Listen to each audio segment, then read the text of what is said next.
नमस्कार बच्चों, आज हम गणित विषय कक्षा 9वीं का अध्याय 1 संख्या पद्धति पढ़ेंगे। मैं आपकी शिक्षक श्रीमती अदिति जोशी, शासकीय कन्या उच्चतर माध्यमिक विद्यालय जहांगीराबाद भोपाल से। बच्चों, इस अध्याय में हम पढ़ेंगे अपरिमेय संख्याएं, संख्या रेखा पर वास्तविक संख्याओं का निरूपण, वास्तविक संख्याएं और उनके दशमलव प्रसार, वास्तविक संख्याओं पर संक्रियाएं, वास्तविक संख्याओं के लिए घातांक के नियम। बच्चों, हम पिछली कक्षाओं में बहुत सारे संख्या संग्रहों के बारे में पढ़ चुके हैं। पहला संख्याओं का संग्रह था प्राकृत संख्याएं, जिसे हम n से प्रकट करते हैं और जिसमें संख्याएं आती हैं 1, 2, 3, 4 आदि। इसके बाद यदि प्राकृत संख्याओं के संग्रह में शून्य को हम शामिल कर देते हैं तो हमें मिल जाता है पूर्ण संख्याओं का संग्रह, जिसे हम W से प्रकट करते हैं। इस संग्रह में संख्याएं शामिल होती हैं 0, 1, 2, 3, 4 अनंत तक। जब पूर्ण संख्याओं के संग्रह में ऋणात्मक संख्याएं शामिल की जाती हैं तो हमें पूर्णांक संख्याएं प्राप्त होती हैं, जिसे हम Z से प्रकट करते हैं। इस संग्रह में संख्याएं होती हैं 0, 1, 2, 3, 4 अनंत तक और 0 के बाईं तरफ ऋण 1, ऋण 2, ऋण 3 अनंत तक। इसके अलावा परिमेय संख्याओं का संग्रह होता है, जिसे हम Q से प्रकट करते हैं। इसमें बटे वाली संख्याएं होती हैं। संख्या R को परिमेय संख्या कहा जाता है यदि इसे P बटे Q के रूप में लिखा जा सकता हो, जहां P और Q पूर्णांक हैं और Q बराबर नहीं है 0 के।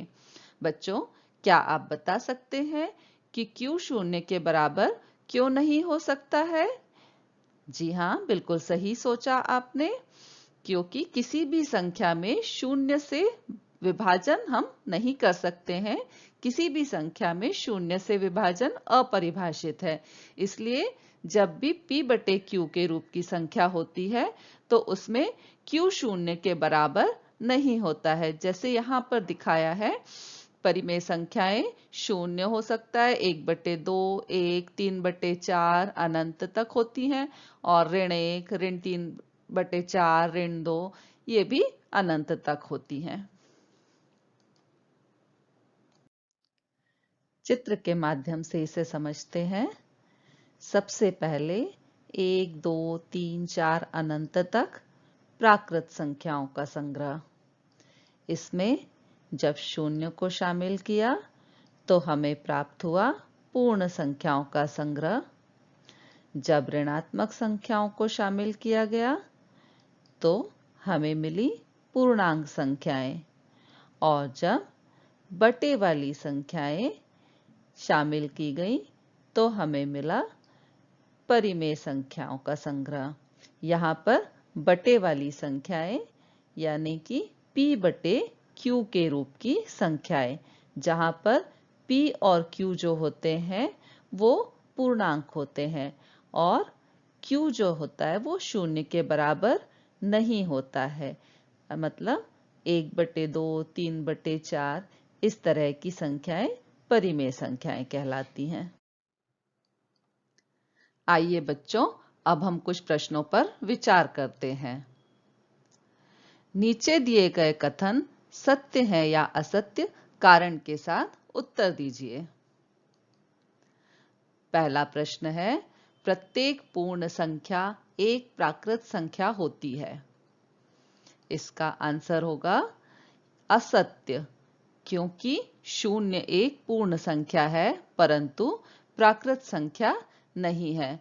बच्चों, आपने देखा है कि पूर्ण संख्याओं के संग्रह में 0, 1, 2, 3, 4 अनंत तक होता है और प्राकृत संख्याओं के संग्रह में 1, 2, 3, 4 अनंत तक होता है। मतलब 0 जो है वो प्राकृत संख्याओं के संग्रह में नहीं आता है, इसलिए हमारा कथन असत्य है। 0 एक पूर्ण संख्या है परंतु प्राकृत संख्या नहीं है। दूसरा प्रश्न है, प्रत्येक पूर्णांक एक परिमेय संख्या होता है। यह सत्य है क्योंकि प्रत्येक पूर्णांक को m/1 के रूप में लिखा जा सकता है, इसलिए यह एक परिमेय संख्या है। बच्चों, आपने देखा किसी भी संख्या को 2, 3, 4, 100, 200 उसके बटे में हम 1 लिखेंगे तो संख्या के मान में कोई परिवर्तन नहीं होगा, इसलिए हम प्रत्येक पूर्णांक को बटे के रूप में m/1 के रूप में लिख सकते हैं, इसलिए यह एक परिमेय संख्या होगा। तीसरा प्रश्न है, प्रत्येक परिमेय संख्या एक पूर्णांक होती है। इसका जवाब असत्य है क्योंकि 3/5 एक पूर्णांक नहीं है। जब भी हम बटे वाली संख्याएं लेते हैं, यानी p/q के रूप की संख्याएं जहां q बराबर नहीं है 0 के, तो वह जरूरी नहीं है कि एक पूर्णांक ही हो। पूर्णांक जो है वो परिमेय संख्या होता है, प्रत्येक पूर्णांक परिमेय संख्या होता है, लेकिन प्रत्येक परिमेय संख्या जो है वो पूर्णांक नहीं हो सकती है। आइए बच्चों, अब हम प्रश्नावली 1.1 के कुछ प्रश्न देखते हैं। इसका पहला प्रश्न है, क्या 0 एक परिमेय संख्या है? क्या आप इसे p/q के रूप में लिख सकते हैं जहां p और q पूर्णांक है और q बराबर नहीं है 0 के? इसका जवाब होगा हाँ, 0 एक परिमेय संख्या है। इसे हम 0/1, 0/2 आदि के रूप में लिख सकते हैं। 0/1, 0/2 क्यों लिख सकते हैं? क्योंकि हम जानते हैं कि 0 में जब हम किसी भी संख्या का भाग देते हैं तो हमें आंसर 0 ही मिलता है, इसलिए हम 0 के बटे 1, 2, 3, 4 कुछ भी लिख सकते हैं और इसीलिए हम 0 को परिमेय संख्या मान सकते हैं। अब हम दूसरा प्रश्न देखते हैं। 3 और 4 के बीच 6 परिमेय संख्याएं ज्ञात कीजिए, जिसका हल इस प्रकार है। 3 और 4 के बीच 6 परिमेय संख्याएं ज्ञात करने के लिए 6 धन 1 बराबर 7 लेते हैं। 3 को 3/1 और 4 को 4/1 लिखा जा सकता है। क्या आप सोच सकते हैं ऐसा किस लिए? जी हाँ, 3 और 4 पूर्णांक हैं और अभी हमने थोड़ी देर पहले पढ़ा था कि सभी पूर्णांकों को परिमेय संख्या के रूप में लिखा जा सकता है, इसलिए 3 को 3/1 और 4 को 4/1 लिखा जा सकता है। अब हम 3/1 और 4/1 के अंश और हर में 7 का गुणा करते हैं।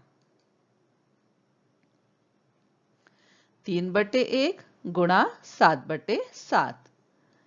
अंश का अंश में गुणा किया, 3 गुणित 7 बराबर 21 आया और हर का हर में गुणा किया, 1 गुणा 7 7 आया, अर्थात 3/1 गुणा 7/7 बराबर 21/7।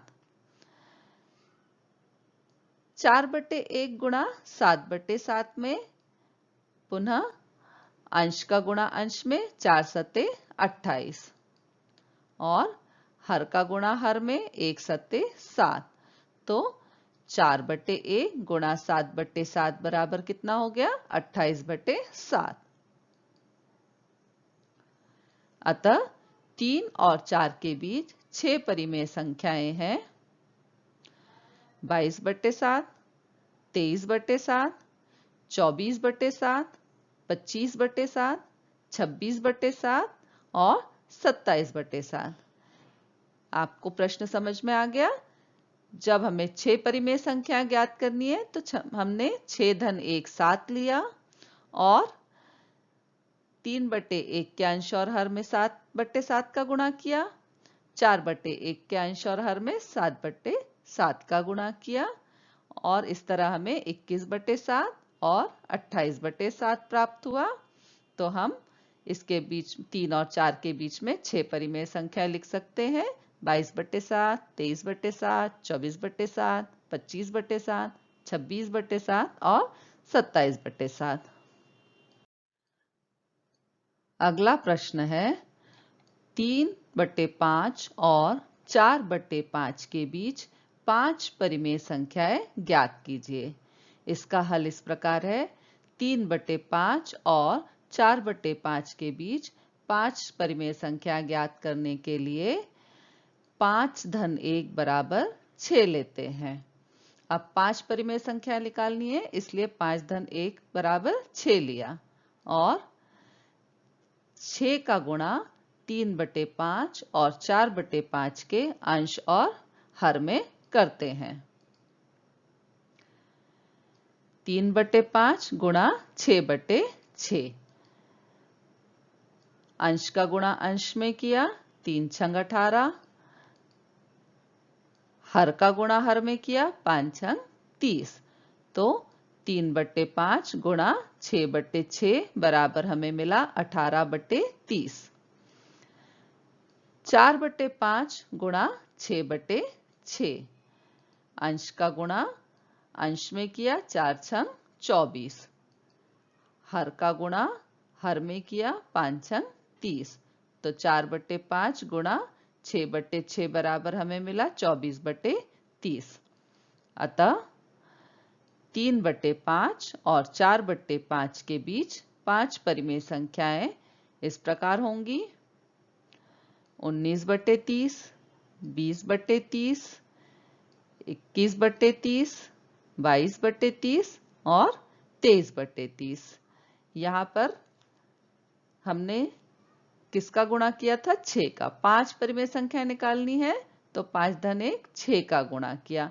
ये बात अच्छे से समझ लीजिए, जितनी परिमेय संख्या हमें बीच में ज्ञात करनी होती है उसमें +1 करके उसका गुणा हम संख्याओं में दी गई करते हैं।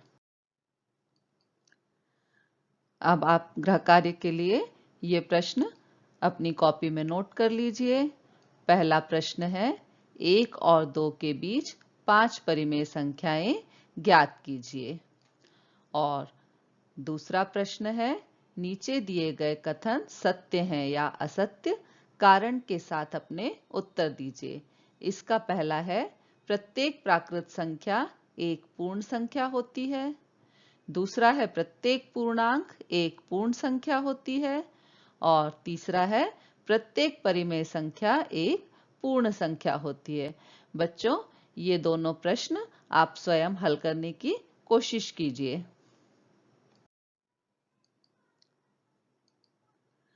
अब हम पढ़ेंगे अपरिमेय संख्याओं के बारे में।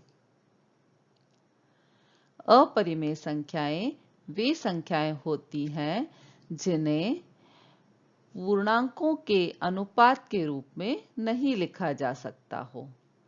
अपरिमेय संख्याएं वे संख्याएं होती हैं जिन्हें पूर्णांकों के अनुपात के रूप में नहीं लिखा जा सकता हो।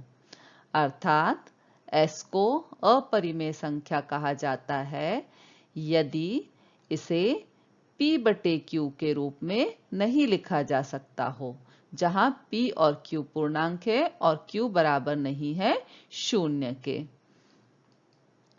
कुछ अपरिमेय संख्याओं के उदाहरण हैं वर्गमूल 2, वर्गमूल 3, वर्गमूल 5 आदि। इसे हम चित्र के माध्यम से समझते हैं।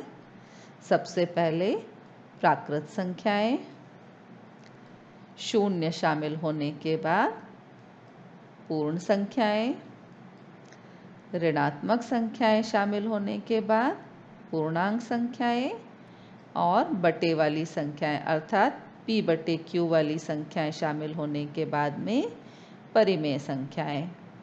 और इनके अलावा हमने पढ़ा अपरिमेय संख्याओं के बारे में। ये सभी संख्याएं मिलकर बनाती हैं वास्तविक संख्याएं।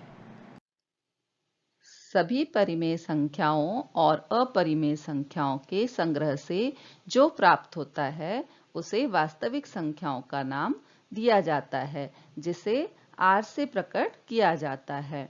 अतः वास्तविक संख्या या तो परिमेय या अपरिमेय संख्या हो सकती है।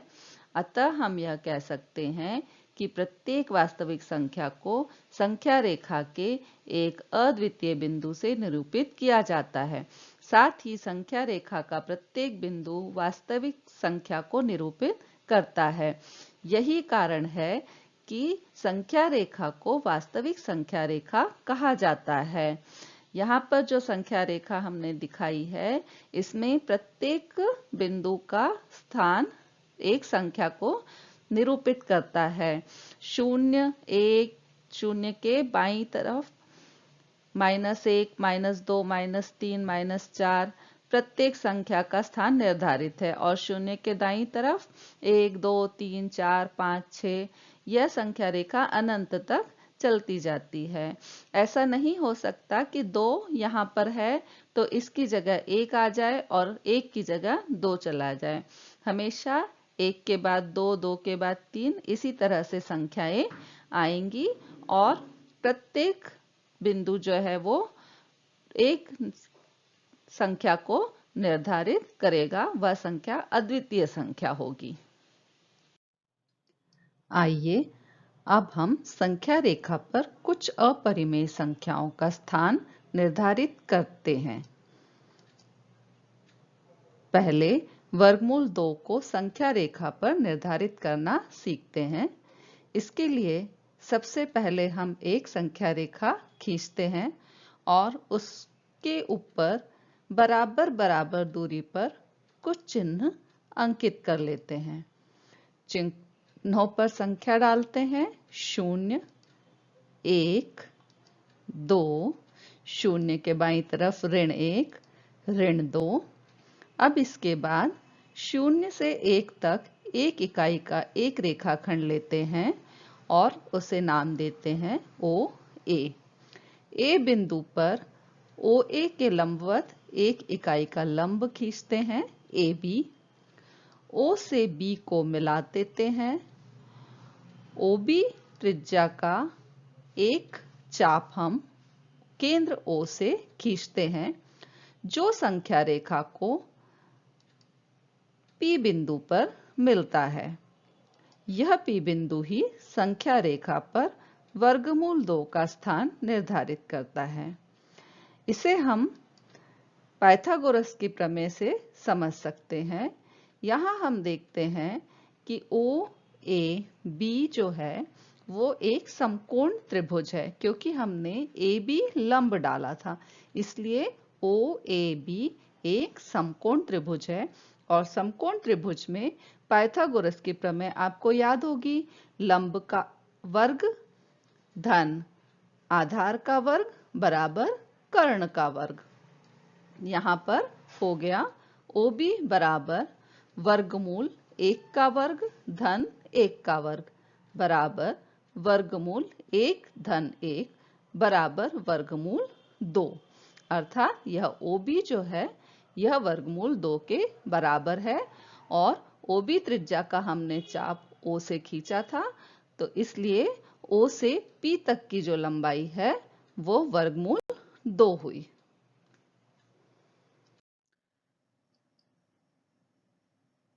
दूसरा प्रश्न हम देखते हैं।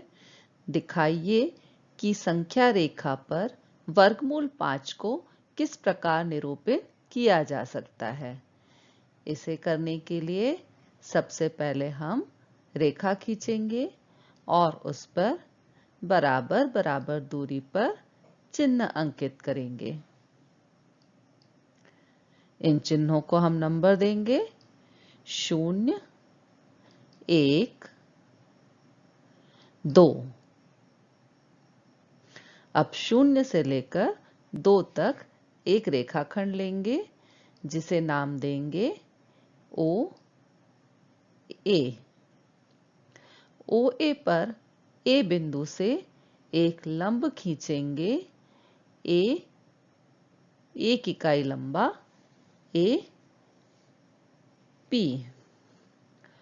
O से P को मिला देंगे।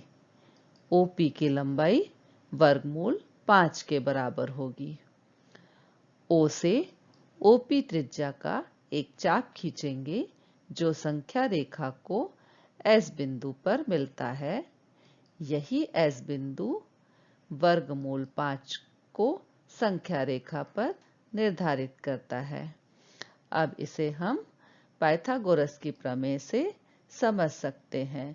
यहाँ पर फिर से हम देखते हैं कि O A P जो त्रिभुज है समकोण त्रिभुज है और समकोण त्रिभुज में पाइथागोरस प्रमेय से कर्ण का वर्ग बराबर लंब का वर्ग प्लस आधार का वर्ग। तो यहाँ पर हो गया OP बराबर वर्गमूल 2 का वर्ग धन 1 का वर्ग बराबर वर्गमूल 2 का वर्ग हो गया 4, 2 दूनी 4 और 1 का वर्ग हो गया 1, 1 एकम 1। तो वर्गमूल 4 धन 1 बराबर वर्गमूल 5। इस तरह से हम संख्या रेखा पर वर्गमूल 5 को दिखा सकते हैं। आइए अब प्रश्नावली 1.2 के प्रश्न देखते हैं। पहला प्रश्न है, नीचे दिए गए कथन सत्य हैं या असत्य हैं, कारण के साथ अपने उत्तर दीजिए।